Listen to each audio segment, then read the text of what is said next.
José Antonio Guzmán, empresario y expresidente del principal gremio empresarial, la Confederación de la Producción y el Comercio, le preguntaron en el Diario Financiero cuánto pesaron los abusos empresariales en esta apuesta por el cambio que hizo la gente en Chile. Su respuesta fue, no en primer lugar, pero sí en segundo y tercero. Una persona en Chiloé a la que le pedían devolver los 500.000 pesos del bono para la clase media que obtuvo de manera irregular, dijo, si al señor Ponce Lerú le perdonaron el 70% de la multa, a mí perdónenme el 70% de los 500.000 y lo devuelvo. Y José Antonio Guzmán agregó, el factor principal para sostener el modelo económico es la confianza. El tema cascada fue vergonzoso. Los gremios empresariales se ampararon en decir, esperemos el fallo judicial, no podemos condenar anticipadamente. Ahora se produjo el fallo judicial que condenó al señor Ponce y ratificó que había armado un esquema para defraudar a los accionistas minoritarios de SQM. Es el momento que responda. José Antonio Guzmán se refiere al fallo de la Corte Suprema que en octubre del 2020 le rebajó 50 millones de dólares, sí, 50 millones de dólares, a la multa que debía pagar Ponce Lerú por haber armado una trama para obtener ganancias ilícitas en SQM, para defraudar a accionistas minoritarios, entre ellos AFP. Eso es violencia, eso es injusticia, desigualdad.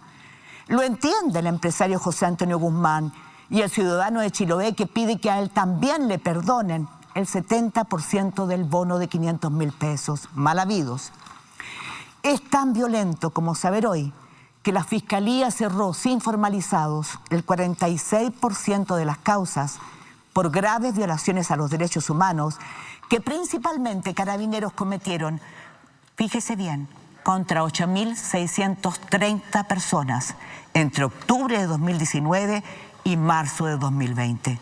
Solo una causa se cerró con una condena, y ello a pesar de que el Ministerio Público tiene identificados a 466 uniformados agresores. Lo peor, la mayoría sigue actuando en la calle, armados, sabiéndose impunes, como el asesino de Alex Núñez, quien falleció el 22 de octubre de 2019, 2 días después de recibir una feroz golpiza en Maipú. Hace pocos días el exdirector de Carabineros declaró que no sabe quién fue el responsable. No, es muy difícil. Voy al expediente. En la querella del Consejo de Defensa del Estado se lee lo que declaró un subteniente. Al interior de Carabineros existe un concierto entre algunos de sus integrantes, a los que individualiza con nombre y apellido, para tratar de ocultar las circunstancias en que Alex Núñez fue brutalmente golpeado y a la vez inculpar a otros carabineros. Lo mismo está ocurriendo en la investigación por lo que le ocurrió al menor que fue lanzado desde el puente Pío IX al río Mapocho. La cofradía de la mentira, del encubrimiento. Eso es violento. Sí, también es violento que Julio Ponce Lerú sea bendecido por las justicias. Es violento saber que el segundo hombre más rico de Chile más que dobló su fortuna pasando de 1.700 millones de dólares a 3.500. Una fortuna que incrementó por las utilidades fraudulentas del caso Cascadas. Así se construye, así se cimentó la violencia y la impunidad en Chile. También la de aquellos que han tomado por asalto restaurantes, pequeños comerciantes y a personas que transitan por los barrios y que disparan, cegando la vida de nuestros hijos.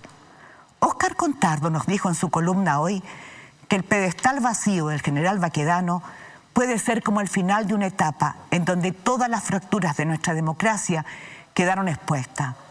Un monumento vacío instalado en la mitad de una herida que supura. Esta noche, en Pauta Libre. Este jueves se anunció el retroceso de toda la región metropolitana a fase 2 ante el aumento de los contagios por COVID-19. Además, se adelantó el toque de queda a las 10 de la noche. El Consejo de Monumentos decidió remover la estatua del general Manuel Baquedano de Plaza Italia para su posible restauración, después de la polémica por las vandalizaciones que le han afectado en el contexto de las manifestaciones ciudadanas. El ex intendente de la región metropolitana y actual candidato por la gobernación, Claudio Orrego, conversa con nuestro panel acerca de la polémica por el monumento de Baquedano, la crisis sanitaria, las primarias presidenciales y más.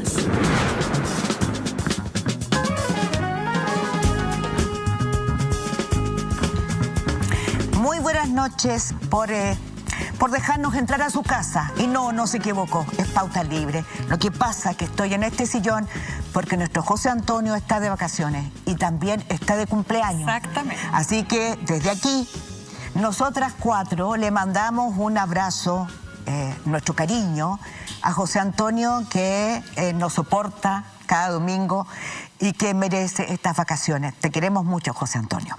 Bueno, y ustedes tendrán que soportarme a mí, que las conduzca a ustedes también. Quiero presentarles a quienes nos acompañan esta noche. Estoy muy contenta de presentarles y de decirles muy buenas noches a Mirla Schindler. Muchas gracias, Mónica. A Paula Molina. Muy buenas noches. Y en Nueva York, a quien trabaja y estudia como hormiguita, Alejandra Matus. Muchas gracias, Mónica. Bueno, esta semana ha sido muy noticiosa, ¿no es cierto? Incluso hasta hace pocas horas, en que un señor que dio una entrevista al Mercurio terminó entregando su renuncia, ¿no es así? Así es, el caso de Cristian Barra, quien entrega una entrevista en el diario Mercurio donde, entre varios aspectos muy cuestionables, apunta de alguna manera a que las Fuerzas Armadas se inhiben de actuar aduciendo o para ello defendiéndose en la ley, cuestión que es lo mínimo que uno le pediría a cualquier institución, las Fuerzas Armadas o cualquier otra, a la hora de decidir si actuar o no, más aún en una zona tan delicada y más como la aún Araucanía. Cuando nosotros les entregamos el monopolio de las armas, ¿no es así? Así es, y él plantea como una debilidad el que ellos se presenten con abogados que explican, adivina uno, los límites legales de su actuar. Es que el ex encargado presidencial, es que la exfigura designada por el presidente Sebastián Piñera quería que fueran más allá de la ley, que rompieran la ley. Es una pregunta de tal gravedad que no podía tener otro derrotero más que la salida del cargo, que es lo que se concretó en las últimas horas. Sí, fíjate que comparto, Paula, contigo. La verdad es que llama mucho la atención que después de estar muy ausente, por lo menos del escenario público, él dice en esta entrevista, da a entender que ha estado trabajando arduamente, que va a los lunes. Y que las fotos que aparecieron con él tomándose es que eran de varios años anteriores, ¿no? Pero a mí me llama mucho la atención, fíjense, que un delegado presidencial hable más que el presidente, pues. O sea, que se pronuncie más de lo que el presidente ha dicho respecto de un conflicto que además está viviendo los momentos más álgidos. Yo creo que junto con lo de las Fuerzas Armadas hay muchos temas ahí. Comentábamos, Mónica, antes de partir el programa, incluso ahí él hace una crítica directa al presidente de la Corte Suprema, que es muy llamativo. Es decir, como se diría en términos coloquiales, no deja títere con cabeza. Y dice que Temucuicui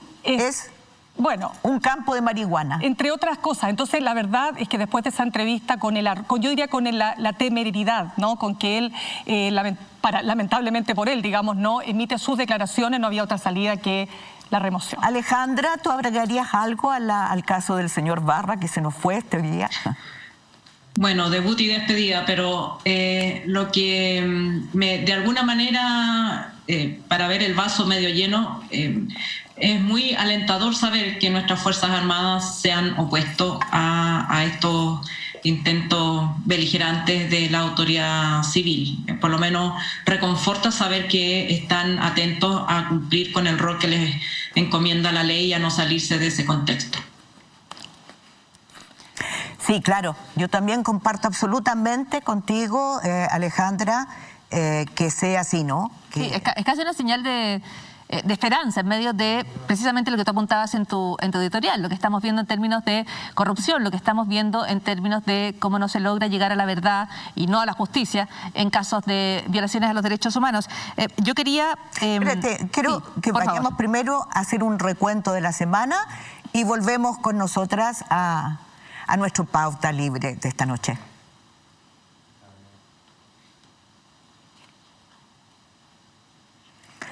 Parece que me equivoqué. No te preocupes. Fíjate, sigamos, no había recuerdo. Así que Paula, mi punto es, yo sé que se ha hablado muchísimo de la estatua del general Baquedano, así que no me voy a referir a la estatua, pero sí me gustaría referir a algunos aspectos que tenían que ver con esta discusión respecto a que no nos estamos encontrando en la historia, porque ya no tenemos los mismos símbolos, un país que tiene amplia y mayoritariamente figuras de hombres y militares como estatuas. Yo creo que no estaba encontrado su símbolo hace mucho tiempo, ¿no es cierto? Entre otras cosas faltaban mujeres, solo por empezar a mencionarlo. Pero luego está la discusión respecto a si no nos encontramos en el presente. Yo creo que respecto a la discusión de dónde nos encontramos, a mí la más relevante hoy día me parece es en torno a la violencia. A mí me parece que ningún comentario respecto a los daños que habría sufrido, que sufrió en el desarrollo de las manifestaciones y en el actuar de ciertas personas específicas el caballo, no se puede hablar de ellas sin hablar del daño que sufrieron tantas personas en ese mismo lugar. No puedes hablar del daño a una estatua sin hablar del daño a las personas. A mí me parece que allí tenemos un desencuentro que me parece aún más grave que el desencuentro en la historia, que es, por supuesto, delicadísimo. Pero luego me parece que en la plaza, tal como tú apuntabas, Mónica, citando a Óscar Contardo, que se convierte en herida en este lugar donde no nos encontramos, yo quiero decir que quienes viven en Santiago y quienes nos están mirando quizás desde fuera de Santiago sabrán que en su ciudad también hay un punto como ese. También hay una plaza que desde hace años nos divide entre los que tienen y los que no tienen, en los que tienen buena educación y los que no tienen acceso a la educación, entre los que tienen acceso a todos los bienes de este país que creció tanto durante las últimas décadas y los que se quedaron abajo. Y esa marca, esa herida era esa plaza. Por lo tanto, no es tan extraño que en ese punto hoy día se instale esa herida, esa cicatriz. La herida ya estaba y ya venía hace mucho tiempo. Todos conocemos la expresión de Plaza Arriba, de Plaza Italia para arriba y de Plaza Italia para abajo, ¿o no? Y estoy segura que en todas las ciudades hay un punto así. A mí me gustaría, antes de darte la palabra, Mirna, recordarle a nuestros auditores, a nuestros televidentes que hoy día nos reciben en su casa y que seguramente están inquietos, están preocupados por las cifras de la pandemia, que nosotros también lo estamos, que vamos a hablar de ello con Janet Vega y con el doctor Cuadrado dentro de pocos minutos, porque es muy importante que nosotros esta semana llevemos tranquilidad a los hogares y fortalezcamos todas las medidas de seguridad y de información. No hay mejor seguridad que estar informado. Totalmente. Y yo quisiera agregarte, Mónica, y complementando lo que dice Paula respecto de la seguridad en los hogares, porque fíjense que también genera mucha inseguridad, además de lo sanitario, los hechos que hemos visto, ¿no?, de violencia en los últimos días, los hechos de violencia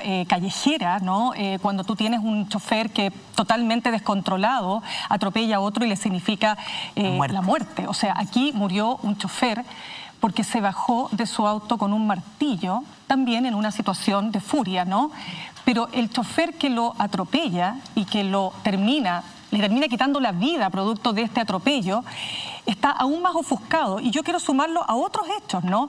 La semana anterior habíamos sido testigos de hechos de violencia terrible que significaron la muerte de 3 niños y niñas, 2 niñitos, una niñita y un niñito que van en el auto con sus madres, ¿no? Y que en el contexto de una encerrona terminan muertos. Y la guaguita, que lamentablemente falleció, pero cuyo presunto autor ya está detenido, en el caso del Tavo, en esta balacera. En una toma ilegal. En una toma ilegal, que es otro tema, ¿no es cierto?, que también ha marcado la semana. Pero, ¿qué quiero decir con esto? Volviendo a Plaza Italia y volviendo a lo que significa la remoción de la estatua. Porque independientemente de que aquí hay muchas visiones, yo, mira, igual que usted, me leí todas las columnas de opinión, y yo creo que todas, de distintos lugares, todas tienen una razón, nadie tiene la verdad respecto de qué significa la remoción, si acá se claudica frente a la violencia o ante la delincuencia, si esta es una derrota para el gobierno, si esto era la consecución natural de lo que terminaría ocurriendo, con todos los hechos que ahí están. Pero la Plaza Italia, o Dignidad, como usted quiera llamarla, finalmente es un símbolo, es un lugar, es el epicentro, el llamado también Zona Cero, como otras plazas en el mundo lo han sido. La Plaza Tiananmen, el año 89 en el caso de Beijing, y las manifestaciones, ¿verdad?, en contra del régimen de China, o la Plaza Taksim, en el caso, ¿no?, de Turquía.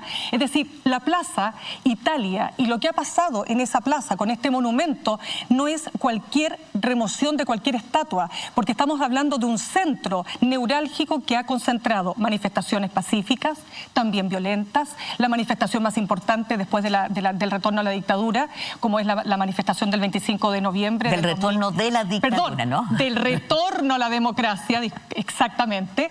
Y por lo tanto, estamos hablando también de un lugar que ha significado, insisto, el relevar la importancia de lo que se desprende del estallido social. ¿Cuál es ese elemento? El factor de la dignidad. Y ahí, para cerrar, creo que hoy día, más que hablar de si se va a reponer o no se va a reponer la famosa estatua, que por dicho sea de paso, probablemente ni siquiera a este gobierno le va a corresponder esa tarea, lo que hay que ver es cómo resignificamos este lugar, que además tiene como escenario el lugar donde Gustavo Gatica, ¿no es cierto?, perdió sus ojos producto de la violencia policial. Es el lugar donde los vecinos no pueden vivir tranquilos hace más de 1 año y medio. Es el lugar donde los locatarios han perdido todo. Pero Gustavo Gatica no es la única víctima. Exacto, y no es la única. Y por lo tanto creo que lo que corresponde ahora es decir, ok, en este clima que estamos viviendo, ¿cómo logramos establecer aquel símbolo o aquel factor que nos una más que nos separe? ¿No les parece un poco raro que nos juntáramos a celebrar en el lugar donde se divide social y económicamente la ciudad? Eso es lo que dice Contardo. Bueno, a mí me gustaría solamente decirles algo que a mí me pareció impresionante. Perdón, que nos juntáramos a celebrar antes del estallido, luego ha sido escenario de otras cosas, pero a mí siempre me llama la atención que el hito de nuestra ciudad fuera la parte donde nos dividíamos. La parte, además que yo como soy más vieja que ustedes, esto viene hace mucho tiempo, ¿no? Exacto. Entonces, no sé si leyeron la columna de Pablo Alar, que dice que hay un proyecto aprobado, o sea, semi-aprobado con un concurso internacional que ha costado dinero, que tiene una solución antes de que pasara todo esto. Ya tenían un proyecto. Un proyecto que une con una rotonda, con una explanada de eventos, que une las 3 vías peatonales, y donde que incluso plantea ahora hacer un concurso para un memorial del 18 de octubre. ¿Saben qué? Yo creo que esto de repente a mí, lo central para mí, disculpen, son las vidas humanas. El general Baquedano, yo sé, representa valores patrios, pero a mí las vidas que se han perdido ahí son lo que me importan mucho. Alejandra, ¿cuál es tu tema de la semana? Bueno, voy a hablar cortito del monumento para hablar de otro tema, pero a mí me parece que, como sucede en muchos países, la ciudad se diseña con la comunidad, con las personas. Y lamentablemente los símbolos que tenemos, muchos, como se mencionaba, honrando a militares, los militares parecen saber mucho más del general Baquedano que todos nosotros, no se han hecho con la comunidad. Yo espero que cualquier cosa que se haga en Plaza Dignidad en el futuro, Plaza Baquedano, como le quieran llamar, sea en un proceso democrático, que la ciudadanía pueda diseñar su plaza y sus espacios públicos. Pero yo quería hablar de otro tema asociado al Festival de la Impunidad que impera en nuestro país. Esta semana, la semana pasada, salió el informe de la Comisión Investigadora del caso Enjoy, con una dura condena a la actitud de la superintendenta de Casinos por, en pocas palabras, faltar flagrantemente a sus funciones fiscalizadoras y por otorgarle beneficios a la administradora de los casinos que se adjudicó Enjoy S.A. en 2018. Y como subproducto de esos antecedentes están los antecedentes que vinculan al presidente Piñera con 2 empresas que administran su fideicomiso ciego y que están absolutamente comprometidas en la suerte de Enjoy. También, como parte de esos antecedentes, el 28 de enero, un día antes de que Enjoy tuviera que pagar las boletas de garantía por las promesas que no había cumplido, el presidente dictó un decreto, el decreto 77, que en el fondo le perdona la vida a Enjoy, le extiende el plazo para entregar estas obras, y si no hubiera dictado ese decreto, la firma se hubiera tenido que ir a la quiebra inmediatamente. Entonces, ese decreto está escrito solo para esa empresa. Y yo creo que esas son las cosas que enojan a la ciudadanía. Tal como tú mencionabas, Mónica, están ejecutándose las recuperaciones de los bonos mal entregados, pero por otro lado, para empresas donde además las autoridades tienen intereses, se les dan todas las facilidades e incluso se les perdona el incumplimiento de la ley. Yo creo que eso tiene que terminar para que también no tengamos estos símbolos que nos dividen, donde nos ponen un monumento desde arriba hacia abajo que representa algo para alguien, pero no para todos. Bueno, yo quisiera, a propósito de eso, Alejandra, recordar una información que conocimos esta semana, de que la entregó el que fue el secretario de la reforma de Carabineros durante el Ministerio del Interior de Víctor Pérez, de este gobierno, que este gobierno ha pedido al Banco Interamericano de Desarrollo, BID, 48 millones de dólares para hacer la reforma, ejecutar la reforma de Carabineros en Chile. Es decir, ha pedido, y según este propio secretario de la reforma, dice que la ley de presupuesto de 2021 solo se va a ejecutar el 10%. Son 48 millones de dólares que se piden exclusivamente para esto. Pero él dice algo, o sea, hay tres cosas que quiero llamar la atención. La reforma de Carabineros la estamos pidiendo, una reforma radical, importante, con entrenamiento, que termine con la impunidad, porque terminar con la impunidad es que haya control de cuentas, que haya fiscalización adecuada y que no deliberen, que los carabineros no deliberen como están deliberando hace mucho tiempo. Sin ir más lejos, quiero recordar, es aquel capítulo asqueroso en donde el jefe de inteligencia de ese entonces, del 2018, Gonzalo Blue, citó una conferencia de prensa de la Escuela de Carabineros a la prensa para decir que toda la investigación y todo lo que se ha dicho de Operación Huracán era falso. No aceptó pregunta y se fue. E increpó al gobierno. El gobierno de la época no hizo nada, no le llamó la atención, y hoy día todos sabemos lo que fue la Operación Huracán, ¿no? Pero sobre lo que tú dices de los montos, uno quisiera esa reforma lo más rápido posible. Yo creo que no solo la queremos, la necesitamos, la necesita el país, la necesita quienes ven cómo aumenta la delincuencia, la necesitamos quienes vemos cómo los hechos de violencia quedan impunes, no hay capacidad de mantener el orden público ni de respetar el derecho de las personas a manifestarse. Y tú dices que de ese monto de dinero, que a mí me parece tremendamente muy alto, yo estoy leyendo sus declaraciones. El señor se llama Ronald von der Wet y dice, se pidió 48 millones al BID y solo se ejecutará el 10% según la última glosa del presupuesto 2021. Entonces le preguntan, ¿pero por qué? Claro, si es tan urgente la reforma. No, le preguntado, ¿y dónde está el resto de la plata? Habría que preguntarle a la gente que lo pidió. ¿Qué pasa con el 90%? Claro, porque nos endeudamos como Estado, fíjense bien, nos endeudamos como Estado en 25 años para financiar cambios que se podían hacer con recursos propios. Además, este préstamo no cubrirá cosas urgentes como renovación de material, pues hay muchos vehículos dañados. Desconozco las razones, pero doy fe de que hay un 10% a ejecutar este año, lo que demuestra que no hubo planificación seria al pedir el préstamo. Bueno, quizás también eso te muestra en parte lo que ha sido el retraso de la reforma. O sea, esta es una reforma que se viene conversando desde después del estallido social, hablemoslo así, quizás con más fuerza, y no se entiende por qué todavía no se logra avanzar en la reforma. O al revés, Mina, no es comprensible que esté esa dimensión de recursos y no avance la reforma. Perdón, quiero decir que esta es una entrevista, te doy al tiro la palabra, Alejandra, es una entrevista que hizo Ronald von der Wet en La Tercera el 6 de marzo pasado. Véanla, es sorprendente. Alejandra. Sí, yo quería acompañar esa información con la conducta que sigue teniendo Carabineros. Hoy día, este fin de semana, hubo allanamientos masivos en Villa Francia, en San Bernardo, en Lo Hermida.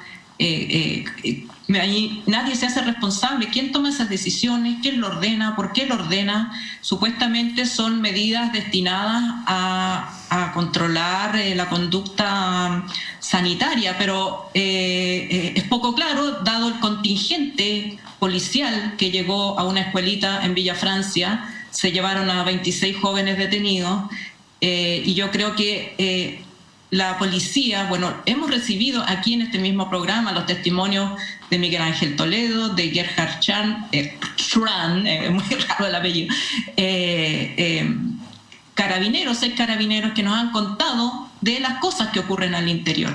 Y yo creo que ya no nos sorprendería nada nuevo al respecto, pero no se hace nada. Me gustaría hacerte una pregunta.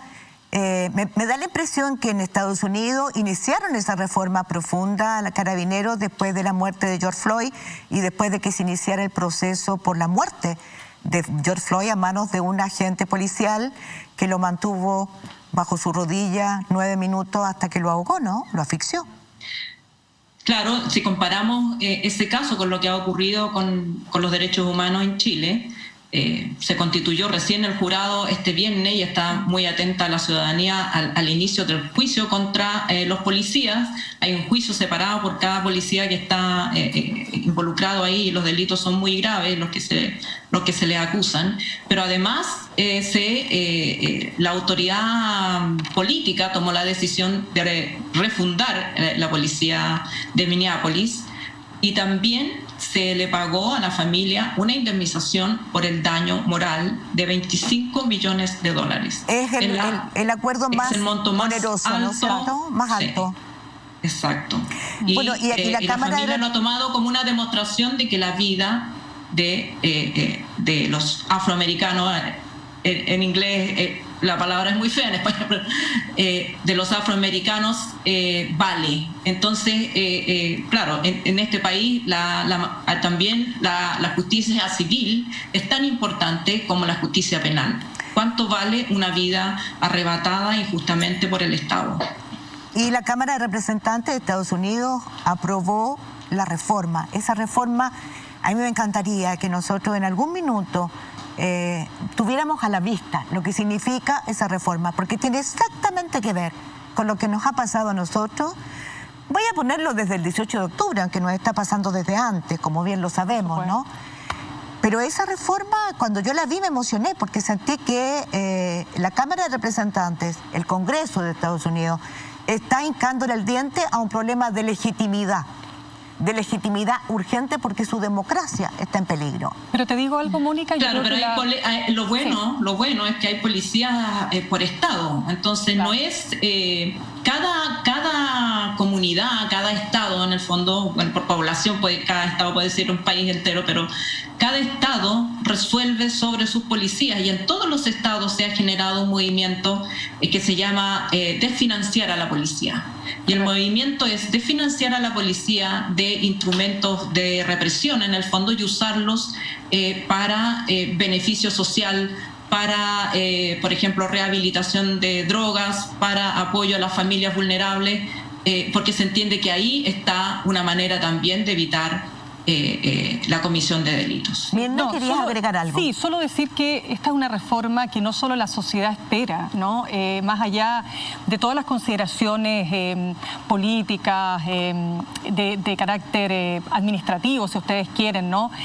Acá yo creo que es el propio pueblo de los carabineros, ¿no es cierto?, el que también, de alguna forma, se va a ver absolutamente beneficiado con una reforma que lo que pretende es profesionalizarlo, lo que pretende es dotarlos de mayor formación, de mejor formación, que un carabinero no tenga que actuar sobre un hecho incontrolable y que por esa falta de preparación termine disparándole a una persona inocente o ejerciendo violencia innecesaria o saltándose, ¿no es cierto?, las facultades propias que la ley le otorga, porque sabemos que tanto Carabineros como todas las fuerzas policiales y las Fuerzas Armadas, ¿no es cierto?, tienen lo que se llama la fuerza legítima, que el Estado le otorga, pero legítima, resguardando, por supuesto, las limitaciones del Estado de Derecho. Mirna, ustedes han reflexionado en una cosa.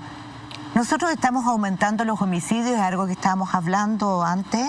Chile ha aumentado los homicidios con armas de fuego y los homicidios peligrosos, los homicidios fuertes, en más de 30%. Estamos aumentando en una tasa muy peligrosa, en una curva peligrosa. Entonces nosotros les estamos entregando, y es un punto de inflexión, le estamos entregando a los carabineros, a la policía, el monopolio de las armas, a cambio de seguridad, que es lo que no nos están dando. Por eso es urgente que la autoridad política actúe, porque tú no le entregas como ciudadanos, como país, el control de las armas, el monopolio de las armas peligrosas, ¿no? La fuerza. Exacto. La fuerza a cambio legítima. De nada, no, se las entregas para que controle la seguridad, para que controle el narcotráfico, las pandillas, para que no haya más niños muertos como ha habido esta semana en nuestras calles. Y eso no está ocurriendo. Fíjense que le acaban. Y yo creo que una cosa súper importante también es la labor de la policía como brazo auxiliar de la justicia. La policía tiene que investigar los delitos. No puede considerarse un ejército en contra de la población. Considerar sectores completos enemigos porque allí se cometen delitos. Los delitos hay que investigarlos cada uno en su mérito y allegar las pruebas suficientes para establecer condenas. No se puede condenar a una población entera porque hay ahí habitantes que hacen labores de narcotráfico. De la misma manera que no mandamos a carabineros a allanar toda la dehesa porque allí vive Carlos Lavín y Carlos Délanos, que cometieron delitos de fraude al Estado. Digamos, a nadie se le ocurriría. Pero, sin embargo, nuestra policía es una policía que tiene esa impronta militar. Es una policía a nivel nacional jerarquizada y discriminatoria, donde hay castas, los oficiales y los suboficiales, que generan prácticas y conductas que llevan a la corrupción y al abuso de poder, porque hay un problema institucional, no es de bondad o maldad de alguna persona en particular. Yo creo que el tema de fondo es para qué sirve la policía, cuál es su función y cómo está organizada para cumplir esa función. Quiero hacer un punto respecto al aumento en los homicidios en Chile, que es yo creo que una cuestión de la mayor gravedad. Y yo creo que tiene que ver con las policías, pero también tiene que ver con la política, tiene que ver con las conversaciones públicas, con nosotros como personas que tienen una opción de hablar en público y también para toda la comunidad. La alerta respecto a que en Chile estaban aumentando los homicidios ya se venía escuchando hace bastante tiempo, lo venía diciendo Mauricio Duche, lo venía diciendo varias personas que estaban investigando el tema de los delitos. Y yo creo que no pusimos la suficiente atención en eso, porque la conversación respecto a la delincuencia se nos distorsiona muy rápidamente, ¿no es cierto? O empezamos a ver hechos que son más acotados, que son menos graves que los homicidios, de manera reiterativa, al punto que generamos una sensación de inseguridad permanente, ¿no es cierto? De que nos van a carterear, de que va a haber robos, qué sé yo. Y yo creo que en esa especie de mirada distorsionada no supimos sopesar bien qué es lo que estaba pasando. Y los homicidios y la tasa de homicidios ya subió. Eso y se debería haber detenido. Oye, perdón, brevemente. ¿No supimos quién? Si nosotros no hemos ejercido el poder. No, me refería, por ejemplo, Alejandra, cuando estás frente a la televisión aquí y uno ve noticias de pequeños. Me parece que cada cual tiene que asumir la responsabilidad. A eso es lo que digo. Cada cual tiene que asumir sobre la espalda. Yo digo que todos deberíamos haber dado la alerta y naturalmente que quienes tienen poder tienen más responsabilidad. Pero yo creo que es bueno que los medios reflexionemos sobre lo que hacemos. La sociedad tiene que ser muy cauta también y muy incisiva, ¿no? Porque, ojo, el narcotráfico se hace con inteligencia y la verdad es que una buena inteligencia en Chile hace mucho rato que no está. Pero bueno, inteligencia policial, porque también muchas veces la gente asume inteligencia como labores de espionaje. Perdón, yo estoy hablando, Alejandra, obvio que estoy hablando, Alejandra, obvio, estoy hablando de la inteligencia. Porque Mónica González está pidiendo inteligencia, entonces más recursos para la ANI. Pero eso a mí no me interesa mucho que digan esas cosas. Lo que nos interesa es inteligencia para la ciudadanía. Oye, cortito, para salvar vidas. Ya que estamos en Estados Unidos, en el tema de Estados Unidos, yo creo que Estados Unidos no es ejemplo en muy pocas materias, digamos, pero creo que hay una cuestión importante en el millonario paquete, billonario, trillonario en cifras norteamericanas, de ayuda en tiempos de la pandemia. Vamos a hablar de la pandemia. Estamos en un momento terriblemente complicado en términos de alza de contagios, más cuarentenas, más restricciones. Eso hace más lenta la recuperación de la economía, que, ojo, va a ser importante porque el precio del cobre más o menos imaginamos que va al alza, porque China y Estados Unidos tienen perspectivas de crecimiento en torno al 6%, entonces, ojo, la economía va a crecer, pero en ese proceso el empleo se va a demorar muchísimo y muchas personas lo van a pasar muy mal. O sea, y para ellas, diciendo, miremos a Estados Unidos porque nosotros vamos a necesitar. Miremos a Estados Unidos porque Estados Unidos acaba de hacer un paquete de ayuda millonario y que es rápido y que llega a todas las personas por igual. Y en Chile lo que tenemos, ya termino rápidamente, son un paquete de ayudas que es el IFE, el subsidio del empleo y un bono clase media que está en la conversación, que es, de nuevo, en mi opinión, a cuentagotas, confuso, es difícil de entender. Y porque el mayor esfuerzo lo hemos hecho nosotros. Y el mayor esfuerzo será de las AFP. Lo que yo digo es, porque no se entrega, cuando hay holgura fiscal, cuando hay buenas perspectivas de crecimiento, cuando este país tiene la capacidad de hacer menos difíciles estos meses para las familias, porque los anuncios son pocos, escasos, a cuentagotas y confusos. Bueno, yo los quiero invitar a escuchar un mensaje, pero por favor no se vaya, porque sabe, a la vuelta vamos a estar con dos médicos que sí saben de pandemia y de los problemas que vamos a enfrentar, la doctora Janet Vega y el doctor Cuadrado.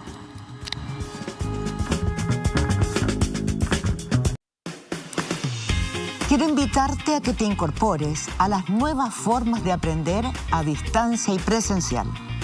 ¿Dónde? En el CFT Teodoro Bickel de la Universidad de La Frontera.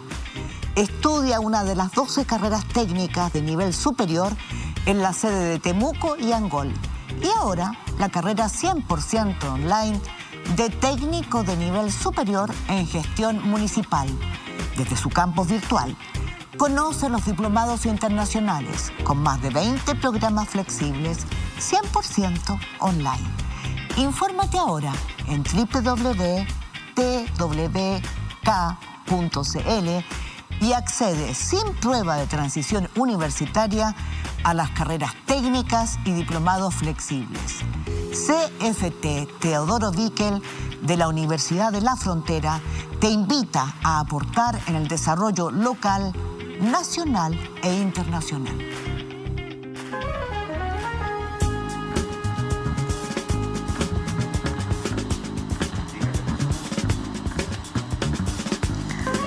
Bueno, aquí estamos de vuelta. Muchas gracias por mantenerse en sintonía, por recibirnos en su casa en una noche de domingo muy especial en que vamos a hablar con dos médicos que yo creo que nos van a ayudar muchísimo a darnos seguridad para enfrentar el periodo que viene. Estamos con la doctora Janet Vega, que es asesora de la Organización Mundial de la Salud, un bastante grande el cargo, ¿no? Sí, suena. Fue ex subsecretaria de Salud. Y con el doctor Cristóbal Cuadrado, quien es jefe del Departamento de Políticas de Salud del Colegio Médico. Exactamente. Un colegio que durante, hay que decirlo, ¿no? Durante esta pandemia ha sido un faro importantísimo de serenidad, de información. Así que yo quiero aprovechar de felicitar a ese colegio que con distintas posturas, con personas de distintas ideologías y de distintas sensibilidades, ha logrado armar un equipo fantástico y yo creo que es una de las riquezas que hemos aprendido a aquilatar en esta pandemia. Bueno, yo quisiera, además de felicitarlo, pedirle a usted, porque hoy día, este fin de semana, hemos tenido una información bastante compleja, ¿no? La cantidad de muertos sospechosos y confirmados se acerca, si no me equivoco, a los 29.000, 28.686. Estamos en el 96% de la población confinada. Estamos con una cantidad de camas críticas que nos dicen que lo peor, todo lo que estamos escuchando a nuestro alrededor, viene. ¿Cuál es su expectativa, su información, su palabra hoy día para todos aquellos que nos están escuchando en sus casas? Bueno, primero, buenas noches a las 3. Es un placer estar acá y compartir con Cristóbal. A las 4, porque Alejandra está... Ay, ¿verdad que Alejandra está? Como no la veo, hola, le perdona. Hola, no te preocupes. La verdad es que estamos muy preocupados, pero el problema es que esto es como el libro de García Márquez, Crónica de una muerte anunciada. Nosotros, desde el Colegio Médico, desde la comunidad científica, estuvimos todo el verano diciendo que en marzo iba a haber un aumento muy importante de casos por estos permisos que se habían dado, que era evidente que la pandemia la íbamos a llevar primero a los lugares de vacaciones y luego, cuando volviéramos, íbamos a tener un aumento muy importante. En estos momentos estamos como en el peor mes, que fue julio. Tenemos un 94% de las camas UCI ocupadas, estamos a promedio de 34 hospitalizaciones por día y nos quedan alrededor de 190 camas. Pero en una situación en que, a diferencia de julio, la pandemia está extendida en todo el país, por lo tanto no hay espacio para ir moviendo pacientes. Para ir moviendo ni infraestructura, ¿no? Claro, y con equipos agotados después de haber estado un año peleando contra esta pandemia. Perdón, hay un punto nomás, 190 camas en lo público y privado, porque las camas ahora son todas públicas. Sí, no, por lo tanto, si una persona dice, no, yo tengo mi SAPRE, me atiendo en tal clínica, no, tiene que esperar como el resto. Y eso es como más o menos para que las camas no se coparan, deberíamos tener no más de 16 ingresos al día y estamos en el doble. Por lo tanto, lo que podemos pensar es que va a haber un copamiento de cama, y si uno piensa que la cama es lo último antes de que las personas fallezcan, es decir, quiere decir que estamos con una epidemia muy importante ya desde hace varias semanas y desafortunadamente en ascenso. Todas las cifras, todas, van en ascenso. ¿Qué ahí tendría que agregar usted, doctor Cuadrado? A mí me parece muy importante subrayar de que la situación que teníamos el año pasado, en el peor momento, era un poco diferente, porque tuvimos primero un gran pico epidémico de las regiones del país, ¿sí? Y después de eso vino el pic de Santiago, ¿no? Entonces eso permitió hacer cierto juego, como decía Janet, de que los pacientes eran trasladados de un lugar a otro. Hoy, lamentablemente, la situación es crítica en todas las regiones del país, ¿sí? En el centro-sur, una situación muy crítica, y también en la metropolitana. Y yo creo que hay otro factor muy relevante que tiene que ver con la fatiga de la población también, ¿no? Tenemos una fatiga del personal de salud, pero también de las personas que también están muy cansadas con respecto a las cuarentenas, donde hemos visto que, por ejemplo, el toque de queda tiene poca efectividad también porque la gente ya lo incumple, ¿sí? Y eso nos hace estar en un escenario que es muy complejo. Y que hay un elemento adicional que solamente me gustaría incorporar, que tiene que ver con el mensaje que yo creo que ha sido muy preocupante lo que está haciendo la autoridad, de centrarse tanto en las vacunas y decir que esto poco menos que ya se solucionó porque estamos avanzando rápidamente en la vacunación. La inmunidad de rebaño se logra, todos dicen, con 15... Sí. No. 70% de la población tiene que ser inmune, que no es lo mismo que no es lo mismo que 70% vacunados, ¿sí? Porque las vacunas no son 100% efectivas. Clarifiquemos eso. Claro, pero el punto es que cuando la autoridad sale vanagloriándose de lo bien que estamos, ¿sí? Por la vacunación, lo que se entrega, yo creo, es un mensaje muy contradictorio a la ciudadanía, ¿no? Porque la situación de las vacunas nos va a hacer una estrategia de salida en muchos meses más, no hoy día. Y hoy día la situación es muy crítica, muy grave, y requerimos entregar un mensaje consistente, que es que nos tenemos que cuidar. Tenemos que cuidarnos a nosotros, a nuestros seres queridos, y el gobierno tiene que poner de su parte, ¿no? Y yo creo que lamentablemente ha faltado una guía clara de parte del gobierno, lo que ha sido algo problemático desde el inicio de la pandemia, y probablemente podemos profundizar los errores que siguen cometiendo hasta el día de hoy en relación al manejo de esta pandemia. Me gustaría dar la palabra a Alejandra Matus para que hable con ustedes. Alejandra. Perdona. No. Yo les quería preguntar sobre ese mismo tema. ¿Ha habido un aprendizaje mundial respecto de cómo enfrentar la pandemia? Cosas que se hacían al principio que ya se sabe que no son necesariamente las más eficientes, como esta obsesión por desinfectar superficies, cuando en realidad el virus se transmite fundamentalmente por el aire, en espacios cerrados y con gente aglomerada.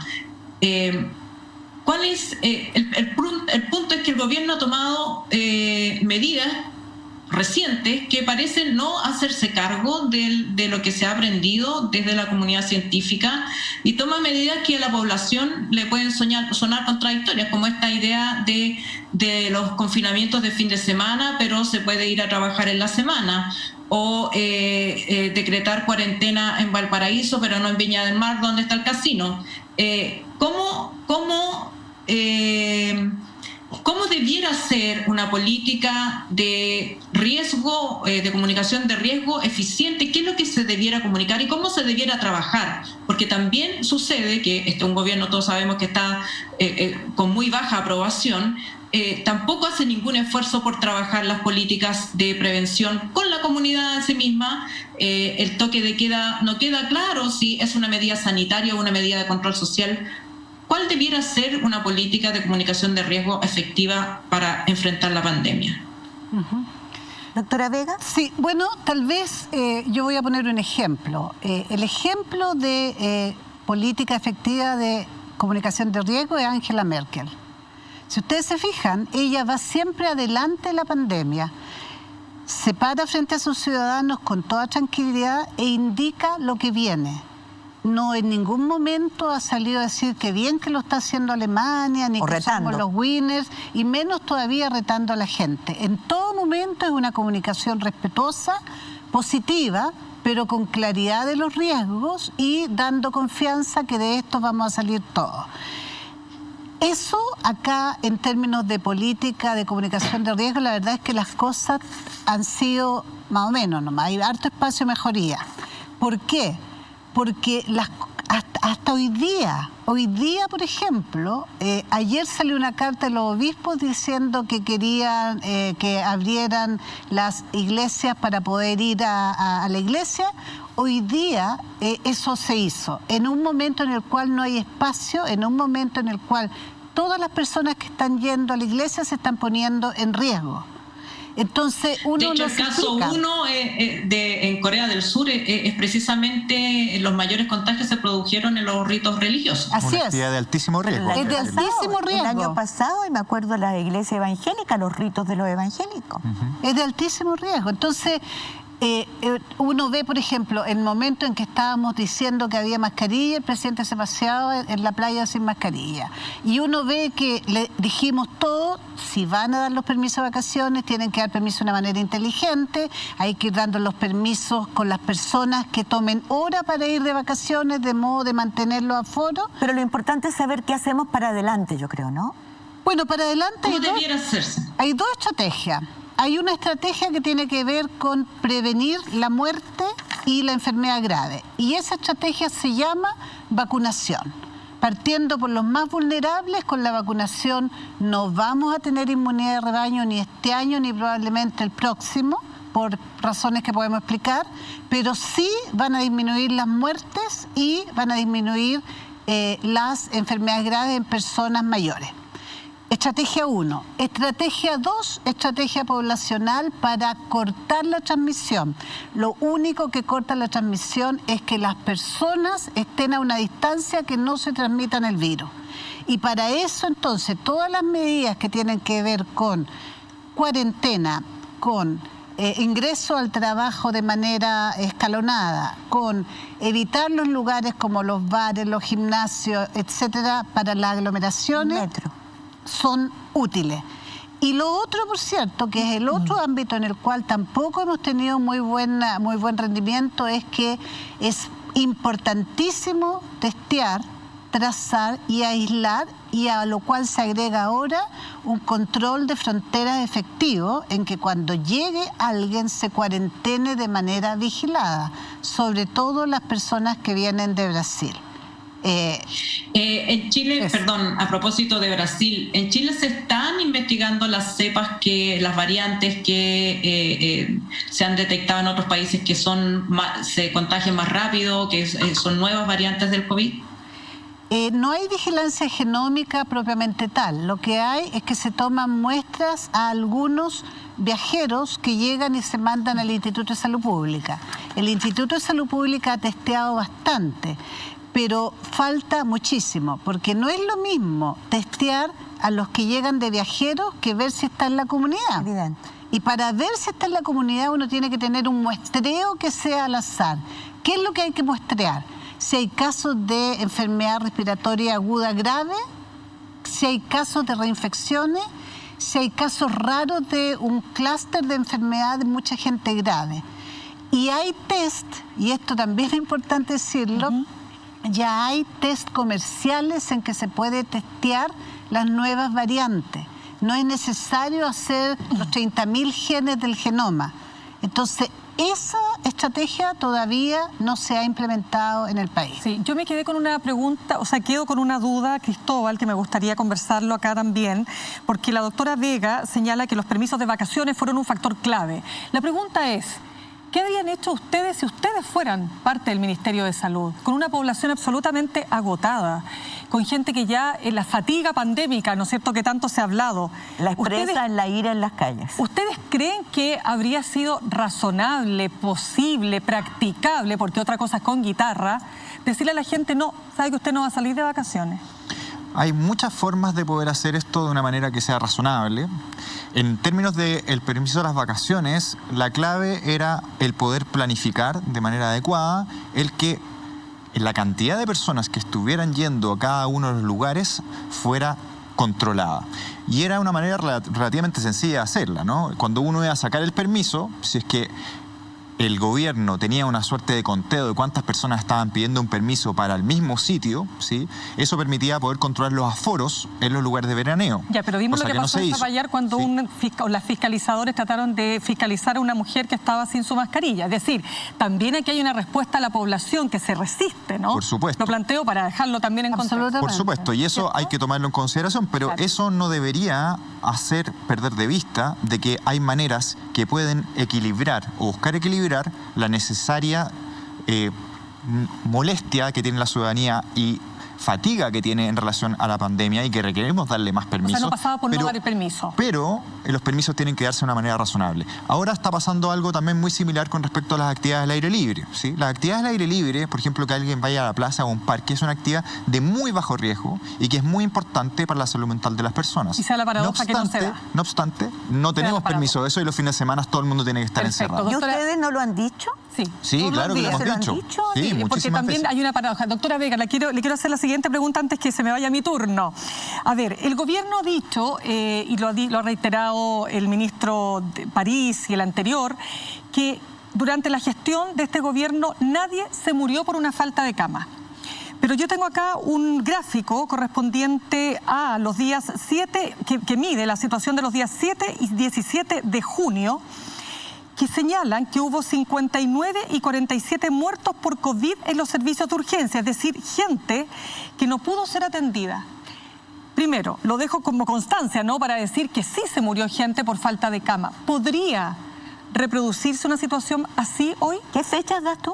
7 y 17 de junio. Y acá está, este es el gráfico de la SOCHIMI, Sociedad Chilena de Medicina Intensiva, ¿no? Sí, bueno, lo que pasa es que ahí la definición de falta de cama y quién se muere, porque si tú te fijas en junio y en julio, todos los días habían anuncios de personas que morían y decían, de estas personas, tantas personas, no se hizo esfuerzo terapéutico.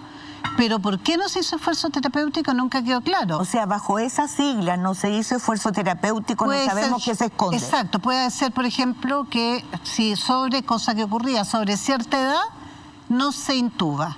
Y todo eso es muy discutible, porque una persona, aunque tenga 90 años, si está con una insuficiencia aguda por una enfermedad aguda, podría no intubarse.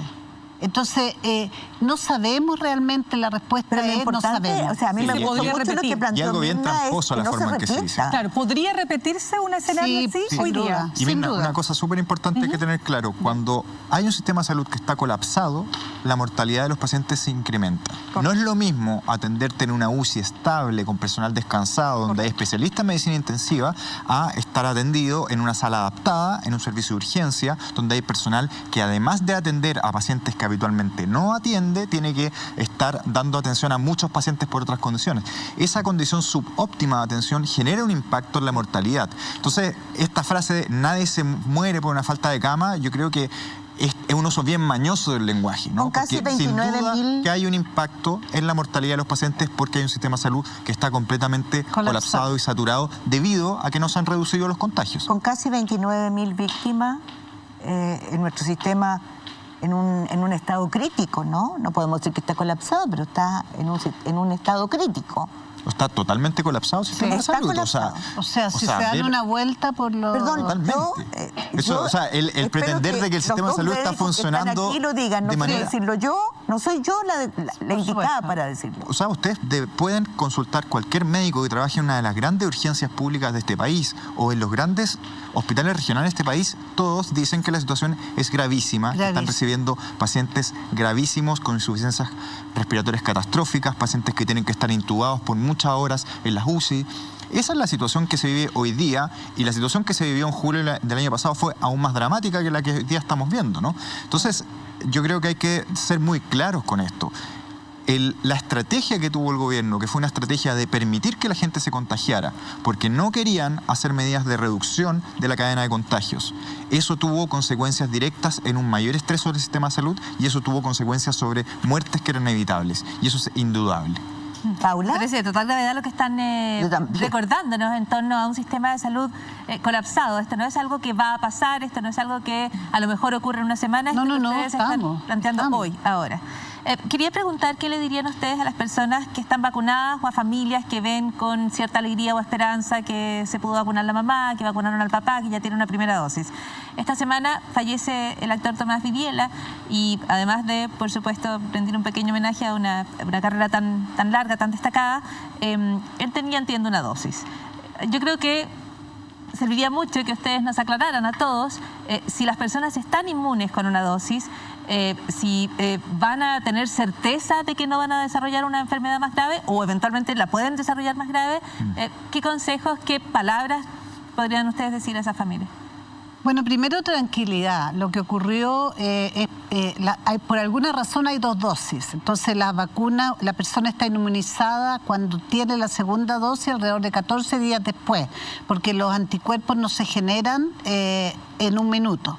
Por lo tanto, es posible tener, de hecho es posible tener incluso vacunado. Lo que hace la vacuna disminuye el riesgo en alrededor de un 75% de enfermedad grave y casi 100% de muerte, si es que están puestas las 2 dosis y han pasado 2 semanas. En el caso de Tomás Vidiela no era así, tenía una sola dosis, por lo tanto no tenía todavía una inmunidad suficiente y por esa razón se enfermó gravemente y murió. Ahora, lo que le diríamos a las personas, por lo menos yo, es: efectivamente la vacuna es una luz al final del túnel y hay que vacunarse y ojalá que logremos vacunar a toda la población del país, porque lo que nos va a permitir la vacuna es al menos, entre otras cosas, que nuestro sistema de salud que está tan colapsado pueda descansar un poco y la gente se muera menos. Pero por ejemplo, si hay una persona mayor que tuvo una dosis y que ve que a lo mejor hay posibilidad de ir a la iglesia, que es una decisión que se tomó tan rápidamente, ¿no es cierto?, cuando sabemos que es una instancia de contagio muy intensa. ¿Esa persona puede ir? ¿Puede decir, yo tengo una dosis? Por favor, no lo haga. Por favor, no lo haga. Evite exponerse a actividades de alto riesgo. Como bien dice Janet, son 2 dosis y esperar 2 semanas luego de la última dosis para tener el efecto global de la vacunación. Y hay que recordar que eso no implica que somos completamente inmunes, ¿sí? Por lo mismo, es muy relevante que hay ciertas medidas que hay que seguir manteniendo, ¿sí? Mientras no hayamos alcanzado una inmunidad de grupo o inmunidad de rebaño, que nos falta todavía mucho tiempo, el tener un distanciamiento físico, el uso de mascarilla, el lavado de manos, deben seguir siendo la norma dentro de nuestra interacción social, ¿sí? Eso es muy, muy relevante para evitar que, incluso estando vacunado, yo pueda eventualmente contagiar a otras personas. Tengo otra pregunta de perdón, solo una segunda pregunta, pero mañana hay clases.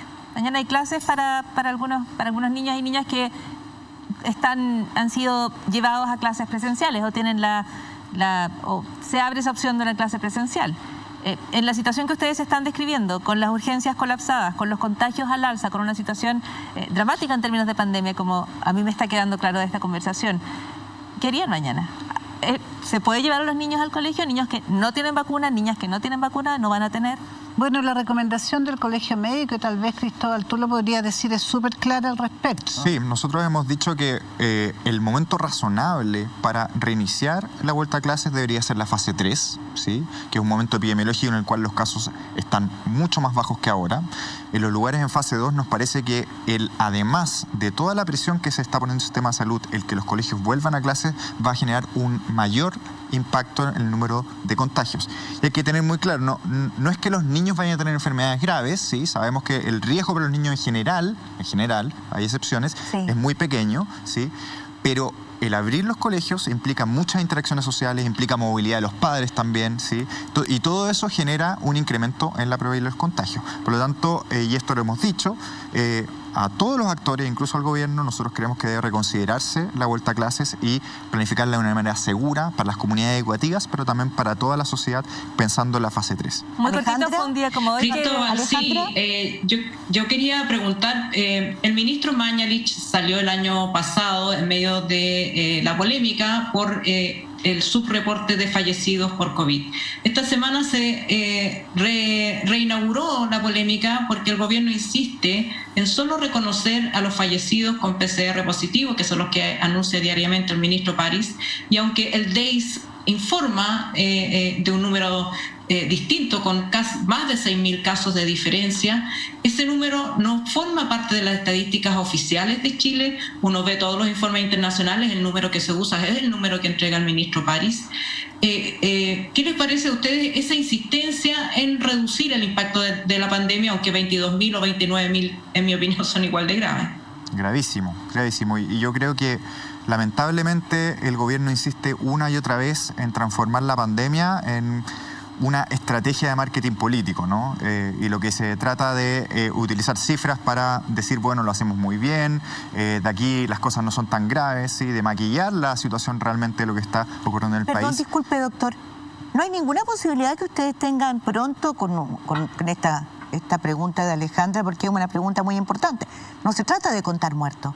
Se trata de entender y asumir la gravedad y de poder entender lo que está sufriendo parte de la población. Exactamente, y es reconocer... La población que está sufriendo muchísimo. Exactamente, es un mínimo de dignidad de reconocer lo que la gente está sufriendo, ¿no? Entonces, cuando decían, la gente no se está muriendo tanto, ¿no? O se le baja el perfil a lo que está sucediendo, es algo realmente indignante también para las miles de familias en Chile que han perdido familiares y seres queridos en un contexto de una pandemia que ha sido brutal para el país. Perdón, Mirna, ¿tú querías preguntar? Sí, yo quiero puntualizar algo? Porque lo dijo Janet, doctora Vega. Usted dijo que la trazabilidad, el testeo, trazabilidad y aislamiento sigue siendo la clave mientras no haya inmunidad de rebaño. ¿Se podría decir que fracasó la estrategia? Se lo pregunto porque en un momento la subsecretaria de Salud, Paula Daza, habló de 800 personas para hacer trazabilidad. Hoy día hay 7.000, pero resulta que pareciera ser que hoy día es tarde. ¿Es tarde realmente? Bueno, eso es lo que pasa cuando hay un virus que está circulando ampliamente. Mientras más virus circulando, más difícil es trazar.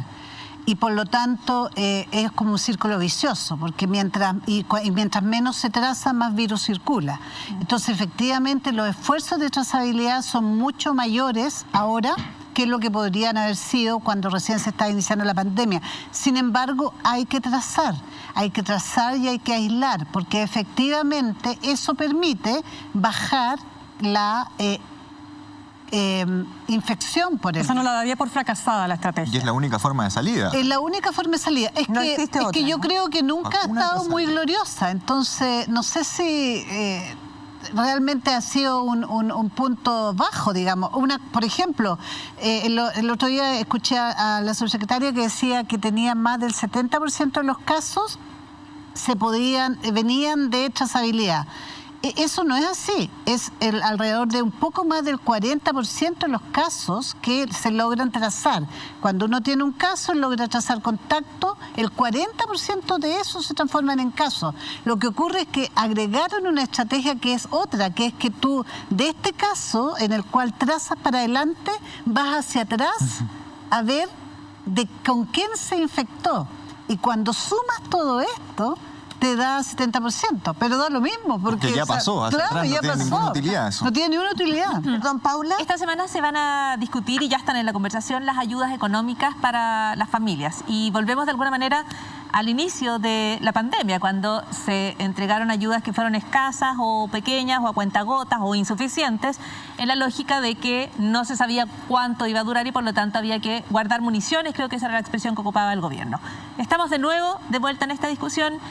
Estamos, de hecho, en este minuto en cuarentena en la región metropolitana y está la posibilidad de que se tenga que hacer una mayor restricción de movilidad de las personas. Parte de la forma de restringir la movilidad es entregando ayuda a las familias. ¿Qué mensaje entregarían ustedes al Congreso, que tiene que discutir el bono para apoyar en pandemia? Es que aquí hay dos cosas, ¿no? Hay una primera cosa que es realmente insostenible decir que nosotros, con el nivel de riqueza que tenemos comparado con otros países y fondos que tenemos a disposición, no estemos haciendo un esfuerzo con mucho menos burocracia y con mucho menos, si usted tiene esto, haga esto, este otro, y al final nadie sabe cuánto le corresponde, si es que le corresponde un subsidio. Primera cosa inaceptable. Segundo, inaceptable, que los subsidios se estén conectando con el estado de catástrofe. porque el Código Sanitario da todas las facultades para hacer todo lo que se puede hacer en pandemia y no es necesario mantener el estado de catástrofe. La razón para mantenerlo es porque los subsidios están conectados en este momento. Entonces, ese segundo tema que yo, en mi opinión, creo que es inaceptable, Y lo tercero que es inaceptable es que efectivamente las personas que son las que tienen más problemas en este país son las que están siendo culpadas de que no hacen lo que les piden. Porque las personas que tienen que ir a trabajar y que se tienen que aglomerar en los buses y en el metro todos los días, no están ahí aglomerados porque tienen ganas. Tienen que ir porque necesitan el sustento mensual para su familia. Entonces, si no se da ese sustento, ese apoyo, fíjate lo que pasó en Estados Unidos. En Estados Unidos le está llegando a toda la población un cheque. Sí, eso con planteó Paula. $1.400. Por ese tema, que hay que calcular si uno tiene un cierto ingreso y si ha bajado el 30% durante un periodo determinado. Es confuso, no es posible, no es fácil saber. Como estamos cortos de tiempo, yo no quisiera dejar pasar la presencia de ustedes dos para un tema que, como decíamos al principio, se nos están pasando por encima de las narices cosas demasiado importantes. Y hablo de la reforma a FONASA. Yo creo que ese es un tema que en medio de porque estamos en una emergencia de vida o de muerte, ¿no? Esa es la verdad. Y hay que asumirla así. O sea, la cantidad de víctimas que tenemos en este país, Brasil, que acaba de asumir el liderato después de Estados Unidos de víctima, que es impactante. Brutal. Impactante. Es brutal. Entonces yo creo que lo que está pasando en América Latina, que se ha convertido en el epicentro de la pandemia, nos tienen una lucha por la vida que no pensamos nunca que íbamos a vivir. Yo solo quiero recordarle hace un año que no hubiera pensado que íbamos a transitar por este túnel tan oscuro, tan siniestro, y que íbamos a tener que sacar fuerzas de flaqueza, ¿no? Para poder enfrentar este año terrible y sin saber hoy día cuánto más nos queda. Entonces, por favor, no dejemos de lado la reforma a FONASA, porque si algo hemos aprendido, que sin servicio de salud, que atienda a todos, que no privilegie, que no discrimine, y que gracias a un servicio de salud que mantenía cierta convicción y cierta mística de otros tiempos, hemos tenido muchas vidas sanas. Bueno, nuestro sistema de salud ha podido tener cierta respuesta, básicamente porque tenemos una capacidad instalada, un sistema público universal, con una atención primaria, por ejemplo, en todo el país, que ha permitido tener una campaña de vacunación que ha sido destacada internacionalmente. Hemos podido coordinar una respuesta de camas UCI también, pese a todo el estrés, gracias a que el sector público ha tomado el comando de todas las camas UCI del país. Y eso nos demuestra lo que ya todos los países desarrollados del mundo saben hace mucho tiempo, que sistemas públicos universales son mucho más eficientes y mucho más equitativos para poder responder en los desafíos sanitarios. Eso debería ser entonces nuestra línea orientadora, ¿no? No obstante, en este escenario, el gobierno presenta una reforma al FONASA que, primero que todo, no universaliza de ninguna manera la atención de salud, sino que sigue manteniendo esta división entre una salud para ricos, que se atienden en ISAPRES, y una salud para el resto de la población, que se atiende en el FONASA, que es el 80%, un sistema público crónicamente desfinanciado, y que, dada la existencia de las ISAPRES y un sector privado que tiene un trato privilegiado en muchos aspectos, hace que sea imposible para el sector público poder ofrecer, por ejemplo, el mismo sueldo a los médicos, entre muchas otras cosas, que genera un círculo vicioso en el cual continuamente el sector privado se lleva a los especialistas, entre muchos otros problemas que se generan. Eso, que está en el origen del problema, el gobierno ha dicho explícitamente: no estamos disponibles para tratar eso, y lo que vamos a hacer es una reforma al FONASA, que básicamente lo que pretende hacer es transformar al FONASA en un ISAPRE, en el cual le van a dar mucha más libertad para poder comprar a privados, más transferencias a entonces prestadores privados con poca regulación, donde por otra parte no se le inyectan recursos adicionales sustantivos para responder a las largas listas de espera que están surgiendo además con la pandemia, ¿sí? Y en la cual yo creo que se hace algo que me parece muy preocupante, que es crear algo que suena muy bien, que se denomina Plan de Salud Universal, ¿sí? Pero que no tiene nada universal. Primero, no es para toda la población, se deja fuera a las personas que no tienen previsión, a las personas que están en Fuerzas Armadas, las personas de ISAPRE, y tampoco es universal en términos de dar una cobertura integral. De hecho, hay muchas probabilidades que ese Plan de Salud Universal, que va a quedar en manos del gobierno definir, sea menos que las coberturas que hoy día ya entrega el sistema, ¿sí?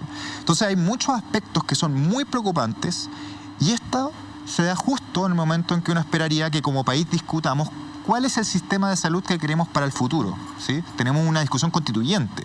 Y ese es el momento clave en el cual deberíamos ponernos de acuerdo si de una vez por todas queremos tener un sistema universal público para toda la población.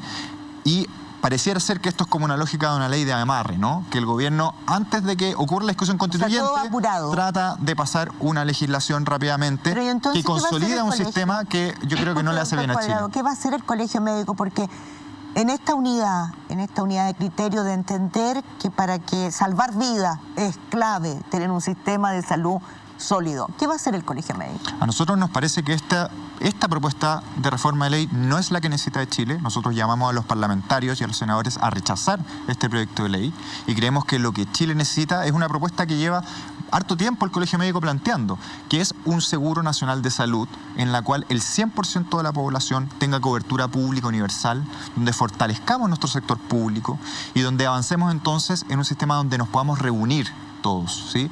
Yo creo que parte de lo que pide y necesita nuestra sociedad después del estallido social son políticas sociales que nos vuelvan a encontrar y no seguir separados por diferencias de ingreso, de ocupación, básicamente por tu origen y tu clase. Eso yo creo que es algo inaceptable para el nuevo Chile y el Colegio Médico está comprometido para que si hay una reforma de salud, sea una reforma en estas líneas que estoy describiendo y no en lo que hoy día el Colegio nos está proponiendo. Bueno, yo les quiero agradecer al doctor Cuadrado y a la doctora Vega enormemente. Creo que han sido muy importantes, muy útiles sus explicaciones en un momento en que para los hogares chilenos hay angustia, hay incertidumbre.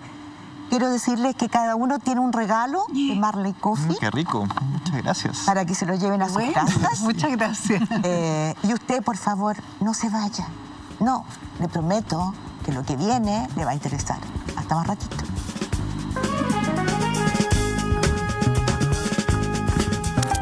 Este lunes, en Poder y Verdad. ¿Es verdad que querían algunos derrocar al gobierno en octubre y noviembre del 2019? Hasta el 14 el país estaba paralizado. Y no estaba paralizado por las Molotov ni por el que estaba quemando. Estaba paralizado por miles de ciudadanos chilenos pacíficos que estaban en las calles. Cuando la gente masivamente sale a la calle, por supuesto que un gobierno puede caer, que no es lo mismo que derrocar. ¿Lo escuchaban a usted? No, muy poco. Lunes, estreno, 21:30. Muchas gracias por habernos esperado, por haberse quedado en nuestra sintonía, porque aquí en Pauta Libre siempre hay algo que le va a interesar, siempre hay algo importante para su vida de la próxima semana. Y ahora tenemos a Claudio Rego, porque vamos a hablar de exactamente cómo se resuelven los problemas, porque estamos en un momento crítico y como bien sabemos todos, los que nos están escuchando en sus casas, los que nos abrieron la puerta de sus casas, nosotros y usted, señor Claudio Rego, candidato a gobernador por la región metropolitana, este no es momento de lírica. No, aquí no hacen falta lírica, hace falta propuestas concretas, muy concretas, y personas que estén conectadas con la realidad. Yo le voy a dar el pase a Mirna Schindler, para que le haga las primeras preguntas. Claudio, ¿cómo está? Muy bien, buenas noches. Buenas noches. A usted y también a todos los que nos están viendo en sus casas. Buenas noches. Claudio, bueno, hablemos de las últimas 2 semanas, el país se ha visto muy impactado por los hechos de delincuencia que han terminado con la muerte de 3 niños, 2 de ellos en el marco de encerronas. Sumemos a todo lo que ha pasado, ¿no es cierto?, en actos de violencia, de vandalismo.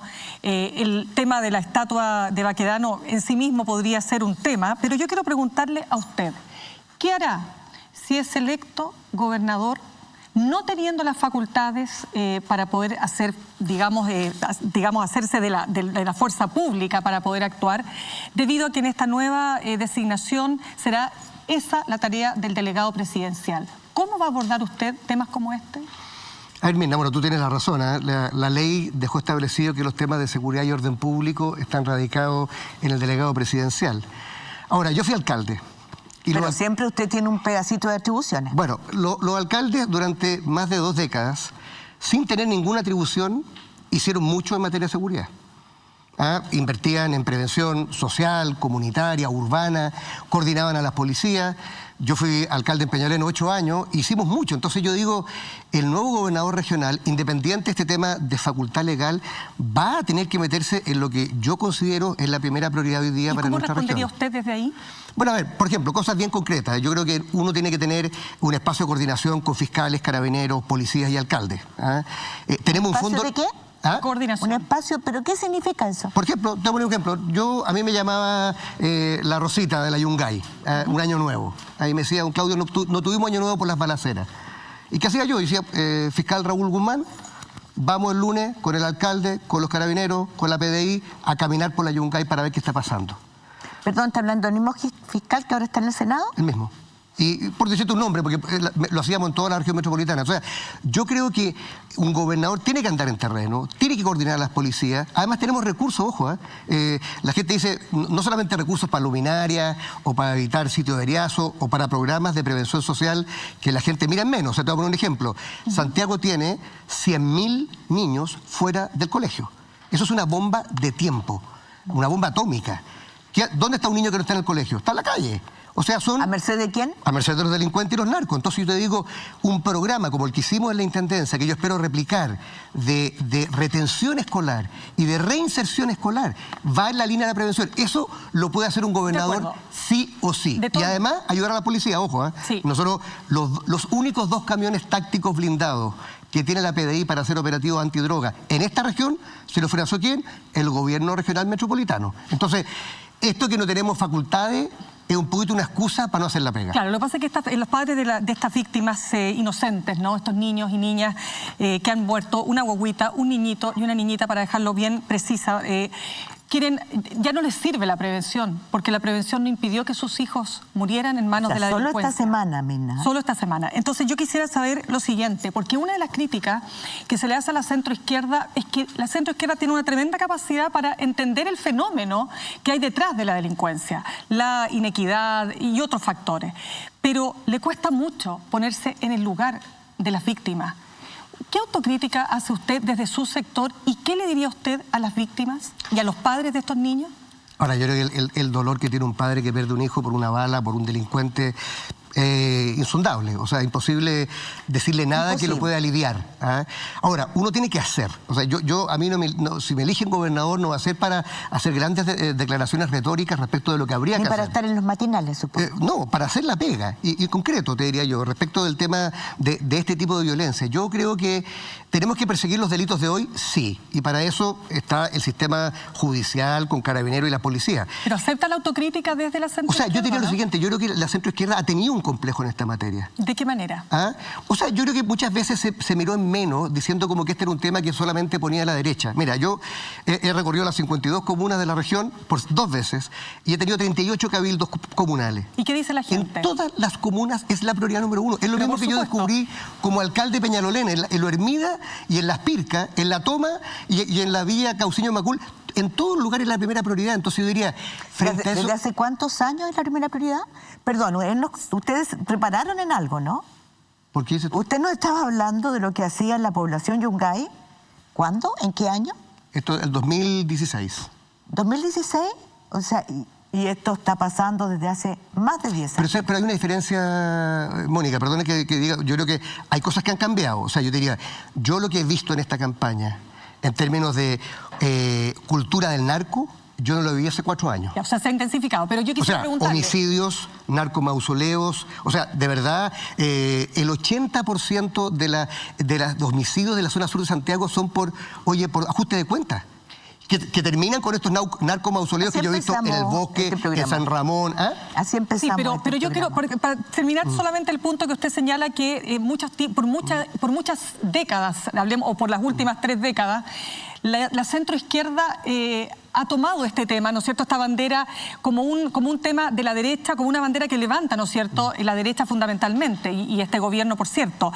Pero yo quisiera preguntarle si de alguna forma usted cree que se le ha regalado a la derecha justamente este tema, porque al no entrar en la dimensión y en la empatía, yo se lo planteo así tan abiertamente, en la empatía con las víctimas. O sea, le pregunto, ¿hay una autocrítica? Por eso le digo, desde lo que a usted le corresponde. Yo creo que como sector político, sin duda alguna. O sea, a ver, yo he sido de las personas, habiendo sido alcalde e intendente, que a mí nadie me contaba lo que pasaba en La Legua, o en la Parinacota, o en Bajos de Mena, o en el Castillo, porque yo caminaba todas esas poblaciones. Entonces, yo te diría, habiendo una autocrítica que hacer en general, en lo personal... ¿Qué haría distinto?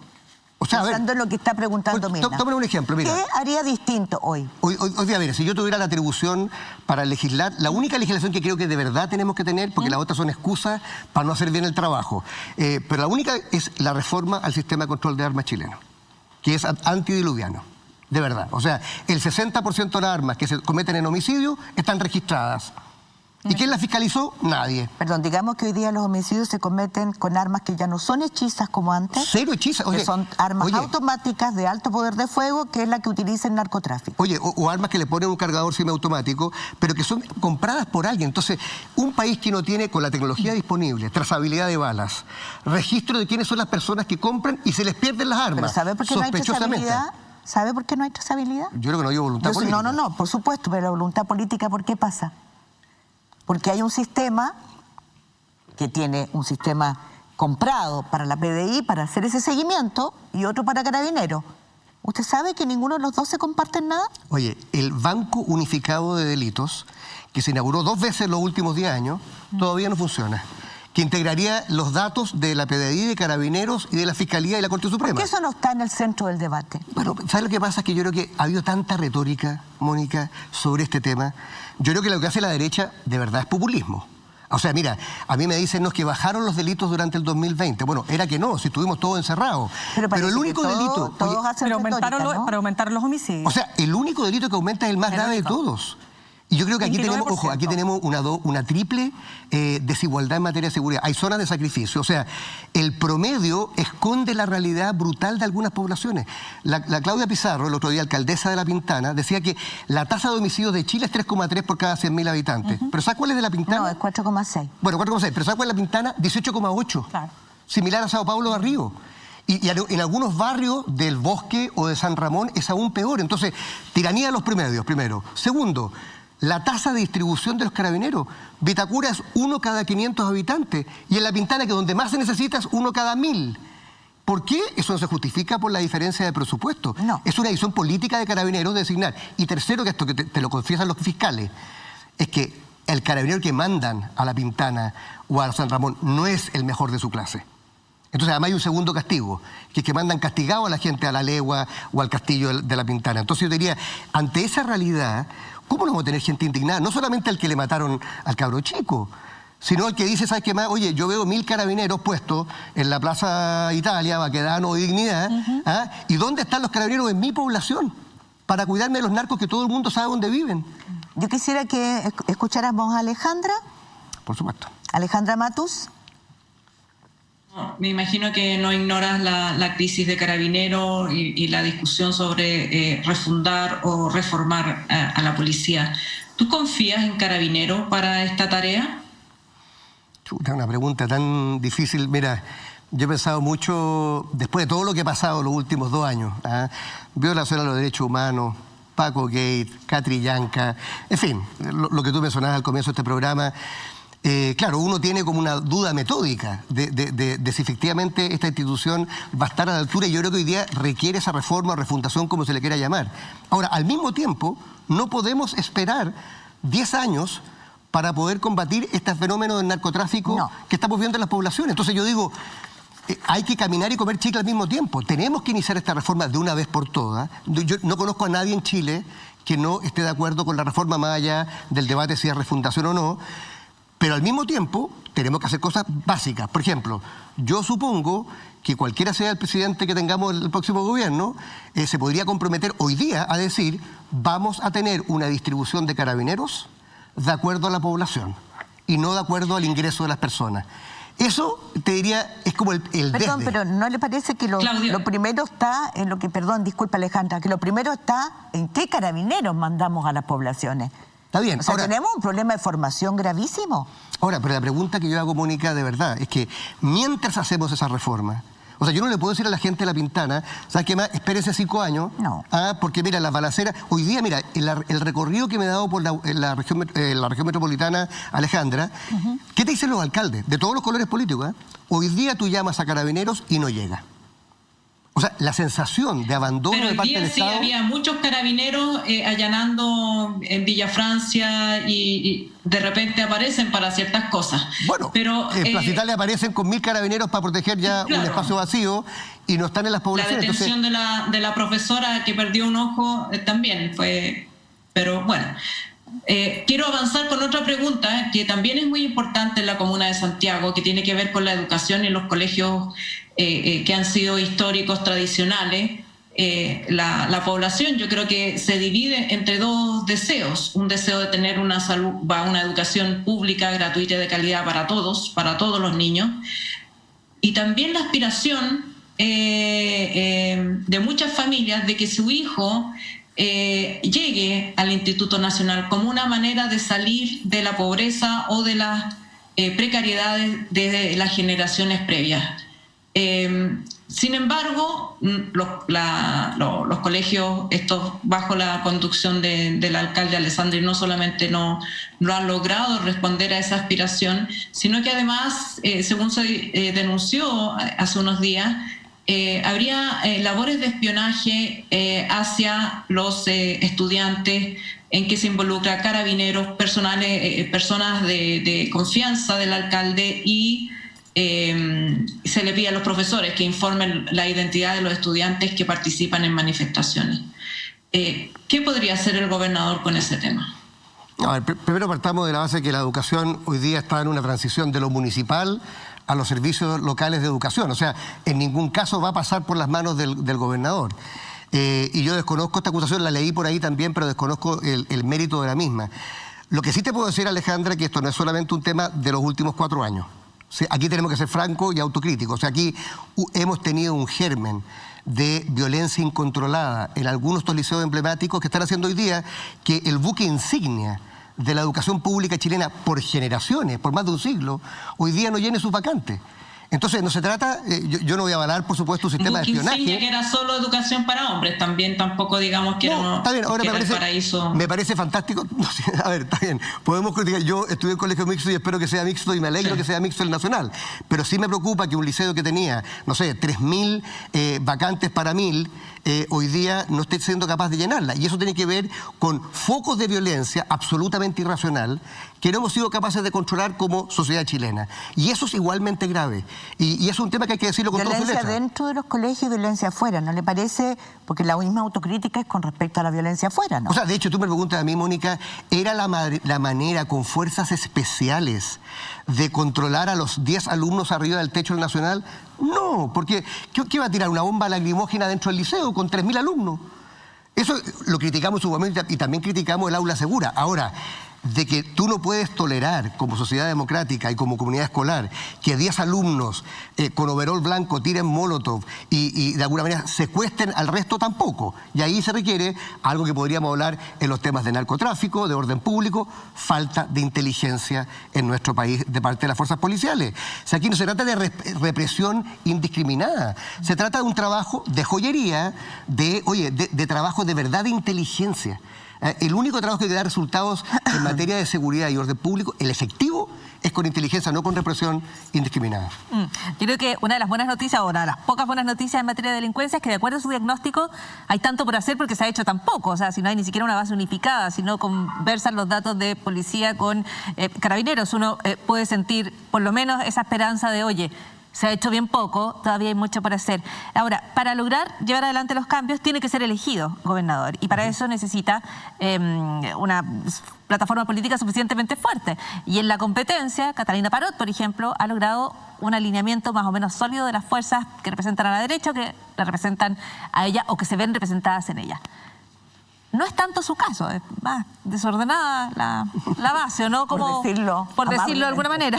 A ver, yo te diría dos cosas. Yo creo que los representantes de la derecha están tratando de presidencializar esta elección porque quieren transformarla en una suerte de primaria presidencial. Y esa es la razón por la cual Cadelia Parot, no una vez, varias veces ha tratado de reunirse con todos los candidatos presidenciales.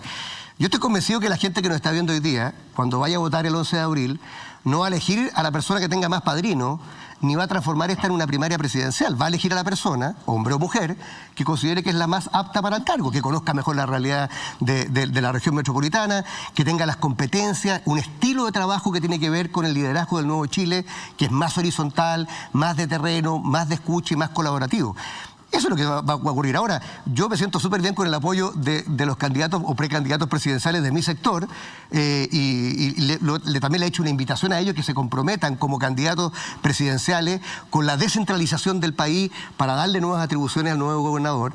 Pero insisto, yo estoy convencido que esta no es una primaria presidencial. Esta es una, y quienes quieren hacerlo así quieren de alguna manera ocultar probablemente su falencia. Yo creo que aquí la gente no vota por padrinos, vota por las capacidades, porque esta región es la más grande, la más desigual y la más compleja de todo Chile. Y conocer un poco el territorio y cómo funciona, no solamente un municipio, que es re importante, porque voy a tener que trabajar con 52 municipios y entre ellos alcaldes de low profile, como Jadwe, como Lavín, como Matei, como, en fin, Carola Listado. O sea, no es fácil coordinar alcaldes de ese peso político y además relacionarse con un gobierno nacional que cree que la región metropolitana es su patio trasero y que no escucha mucho a la región. Cuando usted dice van a ir a votar, van a ir a votar de acuerdo al último anuncio en 2 días. Sí. ¿Usted está de acuerdo con la votación en 2 días? Mira, yo me manifesté en contra, abiertamente, porque creo que ¿Por qué motivo fundamental? El motivo fundamental es que yo creo que no hay el mayor activo de la democracia chilena, o uno de sus mayores activos, es la confianza en el resultado electoral. Este es el único país de América Latina donde se cuentan los votos el mismo día y se sabe el resultado y no es disputado. Entonces, hacer algo a un mes de la elección que pueda entrar a cuestionar eso me parecía peligroso. Ahora, habiendo cambiado la cabeza del CERVEL. Justo ahora. Justo en este minuto. Ahora, es la decisión que toma el presidente y ya está. Bueno, se aprobó democráticamente, ojo, se podría haber votado en contra. Se aprobó porque también hay algo de mérito que tiene que ver con lo que se va a demorar la gente en el voto, el tema del contagio, en fin. No es una medida arbitraria, solo que yo creo que tiene riesgos. Ahora, ya que se aprobó, bueno, tomemos todas las medidas para resguardar esas urnas, oye, literalmente como hueso santo. Porque ¿usted va a hacer algo? ¿Para eso? Sí. No me corresponde, yo soy candidato y... No, pero apoderados que hay apoderados que se estaban ofreciendo, no sé si para ir a dormir en la puerta, pero... Yo creo que eso puede terminar siendo peor que la enfermedad, ¿te das cuenta? O sea, yo creo que mejor que sean las Fuerzas Armadas y Carabineros que resguarden todos estos recintos bien sellados y que haya un compromiso de todo el mundo de resguardar esto, porque, insisto, es un activo histórico de la democracia chilena. Entonces, no por hacerlo mejor desde el punto de vista de la pandemia, vayamos a poner eso en riesgo. Está hecho... Señor Orrego, el tiempo apremia. Yo quisiera invitarlas a que cada una, incluyéndome yo, hagamos una pregunta cortita para que terminemos en forma este programa. ¿Quieres partir? Mirna? Ya pues. A ver, tratando de hacerla súper corta, lo ocurrido con la estatua del general Baquedano, ¿qué es para usted? ¿Una expresión inequívoca del fracaso del gobierno en el control del orden público, la profanación de una obra artística, el resultado inevitable de un proceso de convulsión social o la expresión del clima de intolerancia que reina en el país? Chuta.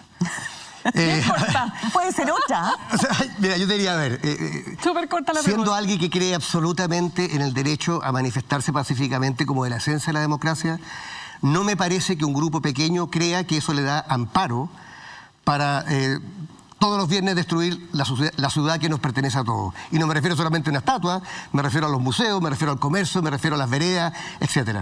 Ahora, el gobierno tiene el deber de garantizar el orden público, no solamente respecto a la estatua de Baquedano, respecto a los museos, los vecinos, de manera inteligente y con pleno respeto a los derechos humanos. Entonces se equivocó el gobierno. Y yo creo que esto de verdad es como un símbolo de un fracaso de una estrategia. Lo digo abiertamente. Se dice que se requieren nuevas leyes, pero eso termina siendo una cortina de humo, Mirna, para quienes no son capaces de hacer algo que yo como intendente a mí me exigían. En una marcha nocturna, se recordarán ustedes, por Santiago, se quemaron 3 locales. ¿Y cuál era la petición de la derecha al día siguiente? La cabeza del intendente Orrego. Porque uno tiene que resguardar el orden público, democrático, y ese es el rol que se le exige. No se requieren nuevas leyes, se requiere hacer bien la pega. Entonces, este es el único país en Chile donde se le avisa al gobierno, todos los viernes a las 6 de la tarde nos vamos a juntar a hacer lo que nosotros queramos. Y el gobierno sabiendo el día... ¿Pero qué hacemos? Bueno, trabajo de inteligencia. Mira, trabaja conmigo una persona que trabajó en TVN. Y él me contaba que él como periodista le tocaba a veces seguir a algunos encapuchados que tiraban molotov. Y en una semana tenía donde vivía, fotos de cuando el tipo tiraba la molotov. O sea, menos masividad y fuerza bruta y más trabajo de inteligencia focalizada. Oye, para poder tener resultados. El gobierno no ha tenido resultados y no hay nadie del espectro político que hoy día no avale algo en esa línea. Pero insisto, no es represión bruta, es un trabajo de inteligencia en el marco de estos derechos y deberes. Yo siempre he dicho, es incompatible la violencia con la democracia, tanto como la violación a los derechos humanos y los delitos de cuello de corbata que quedan impunes. Alejandra. Claudio, parte del movimiento social o de la protesta de octubre tiene sus bases en un descontento contra la élite o contra esta sensación de que la clase política se reproduce a sí misma. Tú eres un político que ha estado mucho tiempo en distintos cargos, además con un apellido de familia tradicional. ¿Cómo enfrentas ese tema, ese descontento, y por qué la gente debiera creerte que tú vas a ser distinto? Yo creo que, primero, me hago cargo de la crítica que se le hace a la élite. Tú sabes, Alejandro, que uno no elige dónde nace, pero uno sí puede elegir qué hace con su vida. Y cuando yo miro mi trayectoria como alcalde, 8 años que fui elegido y reelegido por la gente, y veo lo que hicimos en Peñalolén y veo cómo hicimos justicia urbana mientras fui intendente en Santiago, siento que esa es mi carta de presentación. Yo creo que por algo hoy día los alcaldes tienen quizá esta legitimidad ante la ciudadanía, porque la gente los ve como una función política distinta, en terreno, resuelven problemas, tienen sentido de urgencia, no se enredan en el debate ideológico, porque cuando hay que ponerse de acuerdo con personas que piensan distintos, como lo hicieron para la pandemia o el estallido social, lo hacen. Bueno, yo vengo de esa escuela, esa es mi escuela. Alguien me decía, usted no parece intendente, parece alcalde o alcalde mayor. Yo decía, lo tomo como un cumplido, porque para mí el espíritu de un alcalde es lo que necesitamos hoy día para reivindicar la política. Mira, un ejemplo, yo estuve en Alhué el viernes, 7.000 personas, o sea, nadie en su sano juicio puede ir a buscar muchos votos al Alhué, porque para eso hay 600.000 votos en... Pero ¿sabes lo que me pasa a mí? Que para mí es un gesto democrático, o sea, como básico, decirle, mira, aunque sea uno, usted vale para mí. Y yo fui al Alhué y recorrí toda la provincia de Melipilla y lo voy a hacer con las 52 comunas porque siento que esa es una manera de honrar... ¿Qué es su trabajo, señor Orrego? Bueno, esa es la pega, pero además, ¿sabes lo que pasa? Que lo que te contaba respecto a la Yungay es lo que hice siempre. O sea, recorrer... O sea, mira, mi zapato siempre está un poco lustrado. Yo digo, mira, eso habla bien de la autoridad. No estas autoridades de punta en blanco que están encerradas en su escritorio, llenas de expertos, y se olvidan de ir al territorio. Si el territorio es muy brutal. Perdón, Paula, porque el tiempo se nos acaba. Ya, perdón. Yo sé que en este momento la competencia es para la gobernación y sé que usted ha explicado bien cómo quiere ejercer ese cargo. Quiero saber si, además, que todavía quiere ser presidente. No. Ya tuve una pasadita en esa primaria. Estoy feliz en este trabajo. De verdad me apasiona. Mira, quienes me conocen, la gente lo podrá ver, pero yo fui concejal, fui alcalde. Me encanta el trabajo territorial. ¿Ya no quiere ser presidente nunca? Nunca digas nunca jamás. Pero tú me a mí hoy día, toda mi cabeza, mi corazón y mi espíritu está puesto en este trabajo, que es súper difícil, que nadie va a saber cómo van a ser los gobernadores, aun cuando ganare, que todavía está por verse, va a ser súper desafiante, porque la gente va a tener expectativas, va a tener un gobierno nacional, y yo creo que... Pero usted quiso ser presidente, por eso la pregunta de Paula es muy quise ser presidente, pero la pregunta, Paula, es, ¿quiero ser presidente hoy día? No, quiero ser gobernador. No. Porque siento que hoy día, si tú preguntas a mí, creo que por esta oportunidad que se ha generado este cargo nuevo, mi trayectoria, mis competencias, mis talentos se van a ver mucho mejor en este lugar que en otro. Ahora, tú me dices a mí, nunca en su vida va a volver a pensarlo, nunca digas nunca jamás, pero todo mi ser tiene que ver con esto hoy día. Y creo que hoy día, además, aprovecho para pasar el aviso, la centroizquierda tiene candidatas y candidatos bastante buenos y espero que elijamos ahí un muy buen candidato. Yo tengo una pregunta que hacer, porque yo siento que perdóneme, pero yo escuché atentamente y yo esperaba una autocrítica importante sobre corrupción. Usted ha dicho los alcaldes son mirados, sí, no todos los alcaldes son mirados con credibilidad, según Contraloría, usted lo sabe muy bien, las municipalidades son un foco de corrupción muy importante y nosotros vivimos una pandemia de corrupción. Su partido, el Demócrata Cristiano, ha estado involucrado en financiamiento político ilegal. ¿Cuál es su programa para combatir la corrupción? ¿Cuáles son las medidas concretas, directas? ¿Cómo se va a proteger para no involucrarse en una pandemia que nos afecta tanto como el COVID? A ver, dos cosas, Mónica, respecto a ese tema. No me había preguntado, pero ahora que me lo preguntan lo digo abiertamente. Yo creo que parte de lo que preguntaba la Alejandra de este descrédito de la clase política es la teoría del empate, es el quedarse callado cuando ocurren casos como de corrupción, de financiamiento ilegal, o apuntar solamente al que está al frente. Y en eso no tengo... Ahora, ¿qué te puedo decir? Yo puedo mostrar mis manos limpias respecto a todo lo que he hecho en mi vida y que cada vez que he ejercido un cargo, como alcalde y como intendente, lo que he hecho es automáticamente generar protocolos y políticas internas de transparencia que van mucho más allá de la ley. O sea, por ejemplo, nosotros en Peñalolén, cuando era alcalde, publicamos todos los sueldos mucho antes que fuera una exigencia. Hicimos un convenio con la Contraloría para poder revisar ex ante todo lo que hacíamos mucho antes de que fuera una exigencia. O sea, yo creo que en esto hay que ser mucho más proactivo que reactivo. Ahora, si me permite solamente una línea. Hemos hablado harto de la corrupción, quizás no suficiente, pero bastante de la corrupción que significa robarse la plata o financiar ilegalmente. De lo que hemos hablado menos es la corrupción de hacer mal la pega. O sea, cuando a la gente de la población Santo Tomás, de La Pintana, el Estado de Chile les promete un parque donde se hizo la autopista a Jesús de Santiago. Porque la plata se gasta en otra cosa, ¿no? No sé si se gasta en otra cosa. De incompetencia, de falta de sentido de urgencia. Para mí, esa es otra corrupción también, de hacer mal la pega. 15 generaciones de niños no tuvieron parque en La Pintana porque algún ministro de Estado no hizo bien la pega. Perdón, Alejandra quiere hacerle una pregunta. Vale. Sí. No es ningún misterio que te causa un cierto malestar la postulación del marido de Pamela Giles.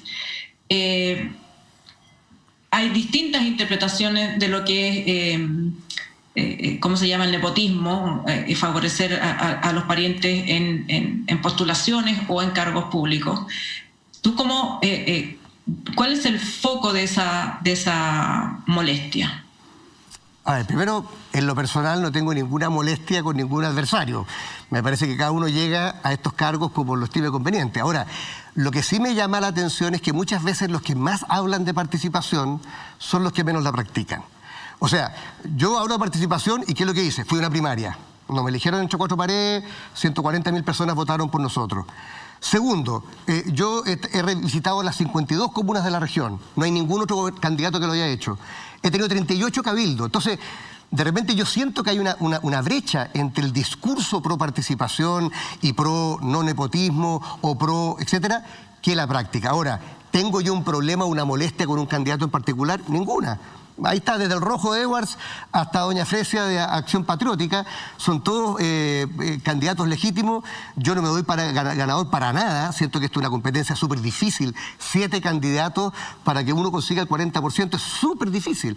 Y estoy dejando los pies en la calle para hacerlo. Ahora, cada uno verá si lo que dice es coherente con lo que hace, pero eso es un tema personal. ¿No le respondió sobre el nepotismo? Pero en mi caso ninguno. ¿Cómo va a tener nepotismo? Mi padre murió cuando yo tenía 15 años. ¿Eso es un acto de nepotismo? Digamos, no, o sea, por supuesto que la molestia no es personal, pero ¿te parece adecuado que una persona popular ponga a sus parientes a correr por distintos cargos? Y no solamente está el caso de Pamela Giles, está también el caso de Kast y otros políticos de larga trayectoria cuyos hijos, parientes, esposas van postulando a distintos cargos. A ver, cuando uno designa a una persona en un cargo determinado, eso me parece que es nepotismo. Cuando uno lo eligen, no es nepotismo, a uno lo elige la ciudadanía. En este caso, pero se ha estudiado que para cuando tú participas de una colectividad, los cupos tampoco se abren así al que tiene mérito. Si tú me preguntas a mí, yo creo que nosotros tenemos hoy día una suerte de oligarquía dentro de los partidos, a veces por vínculo de sanguinidad o de parentesco, o en este caso de pareja o lo que fuere, que hace que todos no tengan la misma oportunidad para poder competir. Ahora, yo te puedo hablar por mi práctica personal. Yo nunca he creído que tengo derecho a nada. He ido a competí en una primaria contra la presidenta Bachelet, que fui derrotado, competí ahora en esta primaria que gané, y voy a competir en cuantas primarias sean necesarias para llegar a los puestos que la gente pueda elegirme. Bueno, esa es mi manera de hacerlo. Hasta aquí llegamos hoy día en Pauta Libre con usted. Le tengo un regalo. Es un regalo que yo lo encuentro precioso. Fíjese que es Gabriela Mistral, Doris Vida Mía, cartas. Qué bonito. Este es un precioso regalo, casi no tengo ganas de dárselo. Así que le agradezco a Penguin Random House por este maravilloso regalo. Ahí tiene café Marley para usted. Pero yo le agradezco hoy día por haber venido a nuestro programa, haber estado en Pauta Libre y habernos contado sus preocupaciones, pero sobre todo lo que piensa de lo que viene. Muchas gracias por la invitación. A ustedes, Alejandra, en Nueva York, Paula Molina y Mirna Kinder, aquí. 1.000.000 de gracias por haberme ayudado a cumplir esta tarea, que es primera vez que la hago. En la que has brillado, como conductora, has brillado, Mónica González. Y a ustedes que nos recibieron en sus casas, que nos abrieron su puerta, que se vayan a descansar, que vayan a dormir, que vayan a tomarse un trago, que vayan a abrazar a quien quieran, porque la próxima semana que nos espera es compleja. Y mañana no se pierdan Poder y Verdad. Buenas noches.